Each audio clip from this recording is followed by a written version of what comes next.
తర్వాత నా మ్యారేజ్ కావడం, ఆ తర్వాత మాకు చర్చ రావడం, ఆ చర్చ వచ్చినప్పుడు ఆయన ఒకటే చెప్పారు, 60 సంవత్సరాల వరకు నేను కుటుంబం కోసం బతికాను,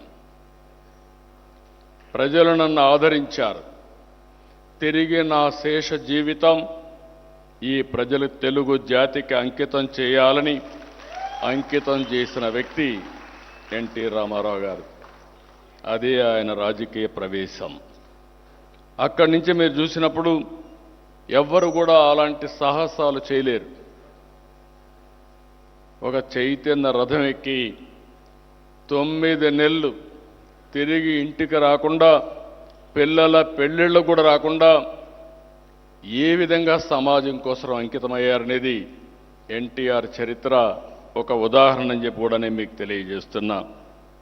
ఇంకో పక్కన మీరు ఒకసారి చూస్తే ఈరోజు 9 నెలల్లో ముఖ్యమంత్రి కావడం, అక్కడి నుంచి ఈరోజు కూడా ఆయన పెట్టిన పార్టీ శాశ్వతంగా ఉంటుంది.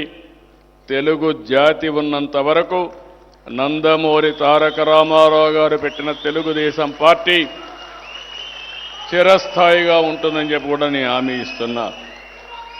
ఈరోజే మీ అందరూ కూడా చూస్తే మేము ఆన్లైన్లో మెంబర్షిప్ చేస్తూ ఉంటే 73 లక్షల మంది ఇప్పటికీ మెంబర్స్ అయ్యారు.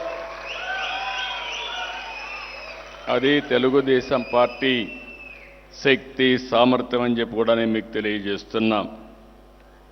తెలుగు జాతి ఆత్మగౌరవం అన్నా, తెలుగు జాతి పౌరుషం అన్నా గుర్తొచ్చే నాయకుడు ఎన్టీ రామారావు గారు. దానికి అనేక కారణాలు ఉన్నాయి.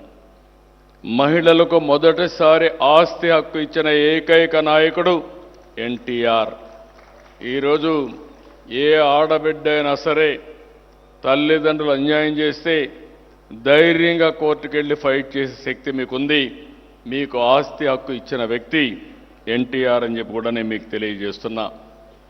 అంత మునుపు సంక్షేమ కార్యక్రమాలే తెలియవు.